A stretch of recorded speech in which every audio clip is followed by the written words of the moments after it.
अस्सलाम वालेकुम, कैसे हैं आप सब लोग? उम्मीद करती हूँ कि आप सब लोग ठीक होंगे। अल्हम्दुलिल्लाह मैं भी ठीक हूँ। तो जी, जैसे कि बच्चों की छुट्टियाँ हो चुकी हैं, तो आप लोगों की भी पता है कि मैं 4 बच्चों की माँ हूँ। तो मेरे भी बच्चे मेरे से फ़रमाइश करते हैं कि किधर लेकर चलें। तो मैं अब इतनी सुस्त हो चुकी हूँ ना कि मैं उनको कहीं नहीं लेकर जाती। मेरा दिल करता है मैं घर रहूँ और बस घर ही रहूँ। तो और यहाँ पर मेरी सिस्टर आई रैंडमली। आपको पता है जब बच्चों की कोई एक खाला हो ना, तो वो वैसे बच्चों के ऊपर जानवरी लुटाती हैं। इसमें कोई शक की बात नहीं है। तो मेरी भी बहन मेरे बच्चों से बहुत प्यार करती है। तो बच्चों ने उनसे कहा जी, मामा बाबा तो हमें कहीं लेकर नहीं गए। तो उनकी खाला ने कहा चलो मैं आप लोगों को लेकर चलती हूँ। तो जी, मुझे घर छोड़ के उनके जाने का इरादा था, लेकिन मेरे बच्चों ने कहा नहीं मामा, हमने आपके बगैर नहीं जाना, आप भी चले मामा, आप भी चलें। तो मैंने कहा चलो मैं चलती हूँ। मैंने मुंह बहुत मुश्किलों से धोते हुए हम मैं यहाँ पर आई, और जैसे ही आए तो यहाँ पर ये बहुत खूबसूरत खूबसूरत कैप थी। तो मेरी सिस्टर ने कहा चलो मैं पहनती हूँ, तो मेरी पिक्चर बनाना। तो जैसे मेरी सिस्टर ने कैप पहनने की देर थी, पीछे से आदमी बोला बाजी मुफ्ता नहीं चलेगा, यहाँ पर आपको 50 रुपये देने पड़ेंगे पिक्चर उतरवाने के। और पिक्चर उतरवाने के लिए कोई ख़ास बंदा नहीं था, थोबड़ा भी हमारा था और फ़ोन भी हमारा अपना ज़ाती था। सिर्फ आपने ये टोपी पहननी है ना जौन सी, उसके आपने 50 रुपये देने हैं। लेकिन हमने पाकिस्तानी अवाम होने का पूरा हक अदा किया, मुफ्त में काम चलाया, कोई हमने पैसे नहीं दिए, हमने मुफ्त के अंदर तस्वीरें बनाई और आगे चल दिए। और पूरे प्रोटोकॉल के साथ इन लोगों ने दुकानें लगाई हुई थी, फुल शशके थे इनके, कैमरे की आंख आपको देख रही थी, कैमरे शैमरे लगे हुए थे।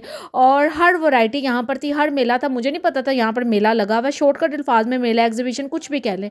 हर चीज़ आपको यहाँ पर मिलेगी, खाने पीने कपड़ा सब चीज़ें मिलेंगी। तो मैं कह रही थी आप लोग ज़रूर यहाँ पर विज़िट कीजिएगा। और मेरी बहन मुझे ताने भी दे रही थी, शादी से पहले मैं तुम्हें कहती थी ना घूम लो फिर लो, घूम लो फिर लो। और वो मुझे कहती होती थी जब तुम्हारी शादी होगी ना फिर तुम्हें बहन की कदर आएगी। क्योंकि मेरी बहन ना शुरू दिल से ना जिंदा एक खतून होती है ना, वो वही है। उसका आज तक वो शौक़ वगैरह वो चीज़ें नहीं ख़त्म हुई। उसे घूमने फिरने का शौक़ था, उसे तैयार होने का शौक़ था, वो अब तक वैसी है।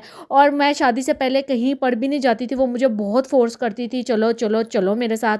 मैं कहती थी नहीं नहीं नहीं, मैं शादी के बाद जाऊँगी, मैं अपने उनके साथ जाऊँगी, मैं अपने उनके साथ जाऊँगी। तो मेरे उन्होंने भी मुझे बहुत घुमाया। और वो घुमाया क्या था, उन्होंने कहा जाओ बेगम किचन, कमरे से जाओ किचन में, किचन से जाओ कमरे में, फिर दोबारा किचन से तुमने सेन में जाना है, और फिर से सेन से तुमने दोबारा कमरे के अंदर आना है, बस।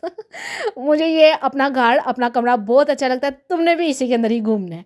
मैंने बहुत अच्छी बीवी होने का हक अदा करते हुए मैंने कहा जी, जो हुक्म मेरे सरताज, क्योंकि मेरे अब्बू ने कहा था अगर आपका शोहर बोले बेटा रात में दिन है तो आपने कहना है दिन है, और अगर वो दिन में बोले रात है आपने कहना है रात है, ठीक है। तो मैंने भी ये बात पल्ले से बांधी थी, मैंने कहा जी बिल्कुल बिल्कुल ऐसा ही ठीक है। हालांकि ये अब्बू जी को समझाना चाहिए था कि बेटा अगर शोहर बोले ना दिन के अंदर रात है तो उसको मियाँ साहब इधर आए, आकर मैं आपको चेक करूँ। ऐसा होना चाहिए था। लेकिन बहरहाल छोड़ें वो पुरानी बातें, क्यों पुरानी बातों को दोहराना। लेकिन अब मेरे हस्बैंड ना बदल गए हैं, और इस बदलने का अरसा जो सा था ना बहुत तवील चला गया था। मतलब कि 12 साल हमारी शादी को हो गए हैं। अब उनका दिल करता है मैं मुझे बाहर लेकर जाएं, वो कहेंगे चलाओ मरी चलती हैं, मोटरसाइकिल पर चलते हैं मरी, अब उनके देखें। और अब कहेंगे चलो बच्चों को छोड़ के चलाओ बाहर का चक्कर लगाने चलते हैं, यहाँ पर चलो चलाओ तुम मेरे साथ चलो, यहाँ पर चलते हैं वहाँ पर चलते हैं। और अब यकीन करें मेरा दिल ही नहीं करता। गर्मी के अंदर मेरा दिल करता है यार गर्मी बहुत है, अच्छा फिर चलेंगे। सर्दी के अंदर दिल करता है यार सर्दी बहुत है, बहुत सर्दी है। तो मैं अब क्या करूं, मेरी जैसी बोरिंग बंदी कौन है। आप लोग मुझे बताएं कि ये कॉमन सी बात है, सर्दी के अंदर इंसान को सर्दी लगती है और गर्मी में इंसान को गर्मी लगती है। मेरे ख्याल में हर मौसम को ना खुशगवार बनाना चाहिए, और वो इंसान खुद बनाता है। इंसान को हर मौसम एंजॉय करना चाहिए। तो यहाँ पर मैंने अपनी देखी बचपन की चीज़, आप खुद अंदाज़ा लगा ले, जो मैंने अपने बचपन में देखी थी ना वो मैं आज अपने बच्चों को उनके बचपन में दिखा रही थी। और मैं उनको दिखा रही थी कि बेटा ये बहुत पुरानी चीज़ है, ये मुझे लगता है ये हमारे टाइम की है, ये सबके टाइम की चीज़ है।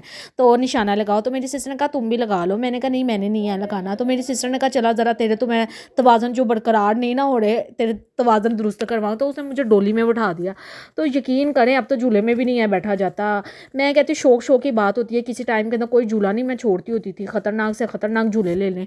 लेकिन वही कहता है ना इंसान वक्त के साथ साथ मैच्योर हो जाता है, तो उम्र बढ़ती जाती है, ख्वाहिशें भी का उम्र बढ़ती जाती है, ख्वाहिशें कम होती जाती हैं। ऐसा ही होता है, कुछ लोगों की ख्वाहिशें बढ़ती जाती हैं, कुछ लोगों की कम होती जाती हैं। अपनी ज़िंदगी है हर इंसान की। तो बहरहाल बहुत मज़ा आया बड़े अरसे के बाद इस तरह बाहर आए और बहुत इंजॉय किया और बच्चे भी बहुत ज़्यादा खुश हुए। इंसान ना शादी से पहले कुछ और लाइफ होती है, शादी के बाद कुछ और हो जाती है और ख़ासकर जब इंसान के बच्चे होते हैं फिर लाइफ बिल्कुल ही बदल जाती है। मेरे ख्याल में आपको ना अपनी ज़िंदगी को फोकस करना चाहिए, बिल्कुल इस बच्चे की तरह जिस तरह इसने किसी की परवाह ना करते हुए मेरे दोनों बच्चों को साइड पर किया और ख़ुद आराम से आगे निकल गया। इसी तरह ही आपको लोगों की परवाह नहीं करनी चाहिए, अपनी ज़िंदगी को ना आगे लेकर चलें। जिस चीज़ से आपको खुशी होती है ना हासिल, आपको वो काम कर लेना चाहिए, ठीक है। लोगों के बारे में नहीं सोचना चाहिए। तो यहाँ पर ये सब्जी लगी हुई थी तो मेरी सिस्टर ने कहा चला सब्जी खाते हैं। मैंने कहा सब्जी के बजाय तूने खब्बी तो नहीं खानी, ये इतनी एक्सपेंसिव है, क्या फ़ायदा, हम बाहर से कुछ और अच्छा खा लेंगे। यहाँ पर फूड कॉर्नर्स भी बहुत बेशुमार थे, साग भी थी, सरसों का साग भी था, मकई की जो भी मक्की जो भी रोटी थी और बहुत वाफर मकदार में फूड आइटम्स थी। तो आपको पता बाहर आओ तो ऑटोमेटिकली भूख लगती है, फिर हमें भी भूख लगी थी तो हमने ये सब्जी की जगह बैठकर हमने सूप पी लिया था। हमने कहा चलो सामने देखो सब्जी और पियो साथ में सूप। तो ऐसे किया। उसके बाद आप लोग मुझे ज़रूर कमेंट्स में बताइएगा कि आप लोगों को बाहर आना जाना किधर अच्छा लगता है या कौन सी औरतें हैं जिनको ज़्यादातर घर रहना अच्छा लगता है। यार बात ये नहीं है, बात ये है कि 4 बच्चों के साथ ना किधर बाहर जाना, मैं अकेली बाहर जाऊँ ना मुझे यही होता है बच्चे ना गुम हो जाए। अपने हस्बैंड के साथ जाओ ना फिर पता होता है यार हस्बैंड साथ के अंदर हैं और मैनेज कर लेंगे। तो अकेले बंदे का बाहर जाना बहुत मुश्किल काम है और मैं मजबूरी के तहत ही बाहर जाती हूँ। ख़ासकर रेडी करो बच्चों को तो खुद रेडी हो तो फिर इंसान बहुत ज़्यादा टाइम लग जाता है। और यहाँ पर ये ग्रीन आइटम्स ही मतलब आर्टिफिशियल प्लांट्स थे, बहुत अच्छे लग रहे थे। मैं कह रही थी अच्छा यार मैं भी डेकोरेशन कभी करूँगी, हाँ करूँगी। मेरी बहन कहती कभी तुम अपनी बूथी की डेकोरेशन कर लो ना, यही तुम्हारे लिए बहुत है, तुमने घर की क्या डेकोरेशन करनी है।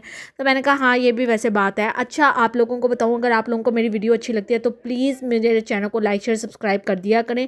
ये अल्लाह पाक ने जो से आपको हाथ नहीं है ना, अगर आप किसी को की वीडियो को लाइक कर देंगे तो कुछ नहीं आपका जाएगा, सिर्फ और सिर्फ उसके लाइक्स बढ़ेंगे और कुछ नहीं जाएगा। किसी का भी भला कर देना चाहिए, कोई फ़र्क नहीं पड़ता। तो और कमेंट्स भी लाजमी किया करें। मुझे समझ नहीं आती आप लोग कमेंट्स क्यों नहीं आया करते, आप लोग कमेंट्स भी किया करें। आप लोग तो बस वीडियो देखकर ऐसे ही सो जाते हैं जैसे ये आदमी अपनी बुढ़ियों को घर छोड़ के आकर पुरसकून सो रहे हैं, इनको कोई होश नहीं है। तो इतने पुरसकून। उसके बाद हमने खाना खाया, उसके बाद हम बहुत थक गए थे, उसके बाद हम घर आए, उसके बाद हम सो गए। मिलते हैं आपसे नेक्स्ट व्लॉग में, तब तक के लिए खुदा हाफ़िज़।